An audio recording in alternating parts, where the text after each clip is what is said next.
খুব কম সময়ের মধ্যেই এইভাবে ঘরে থাকা উপকরণ দিয়ে আপনারা কিছু টিফিন বানিয়ে নিতে পারেন, যেগুলো আপনাদের বাচ্চাদেরকে সন্ধে হোক বা স্কুলের হোক দিয়ে দিতে পারেন, আর যেটা হবে পুরোপুরি হেলদি। আজকে আমি 3টে এরকমই টিফিনের রেসিপি নিয়ে চলে এসেছি। এখানে আমি চাল ভিজিয়ে রেখেছি। সাধারণত যেটা আমরা রোজকার ভাত খাই সে ভাতের চালই আমি এখানে নিয়েছি। সারা রাত ভিজিয়ে রেখেছিলাম, দরকার পড়লে আপনারা 3 থেকে 4 ঘন্টা জলে ভিজিয়ে রাখবেন। তারপরে হালকা জল দিয়ে এইভাবে একটা থিক পেস্ট করে নেবেন।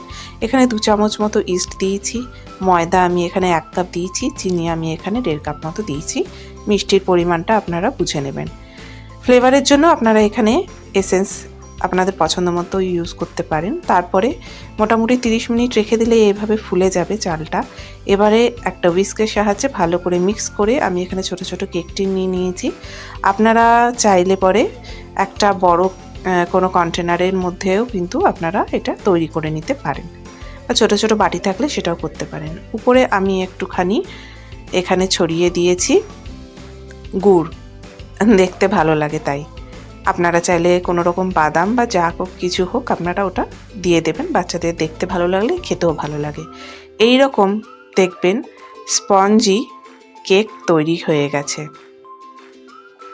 এটা খেতে খুব ভালো হয় এবং সফট হয়। এই আরেকটা আমি রেসিপি নিয়ে এলাম, এটাও কিন্তু খুব হেলদি বাচ্চাদের জন্য, আর বাচ্চারা খেতেও কিন্তু খুব ভালোবাসবে।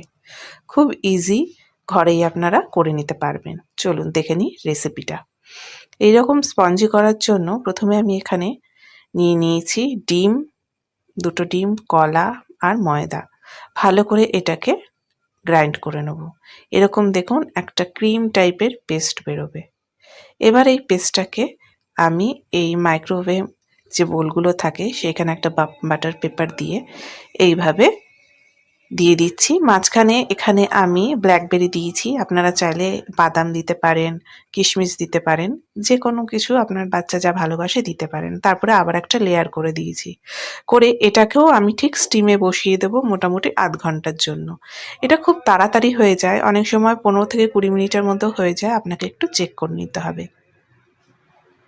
এইরকম একটা কেকের স্ট্রাকচারের মতো হয়ে যাবে। দেখুন কত সুন্দর, একদম স্পঞ্জি, খেতেও কিন্তু খুব ভালো। নেক্সট রেসিপিটা দেখে নিই চলুন। এইরকম কালারফুল রেসিপি বলুন বাচ্চারা কতই না ভালোবাসে। হ্যাঁ, বাচ্চারা কিন্তু একটু কালারফুল জিনিস ভালোবাসে। এখানে আমি ড্রাগন ফ্রুটস নিয়ে নিয়েছিলাম স্লাইস করে, আর দিয়ে দিয়েছি কলা, ডিম একইভাবে পেস্ট করে নেব, এবং একটু আটা বা ময়দা আপনারা যেটা খুশি সেটা ইউজ করতে পারেন।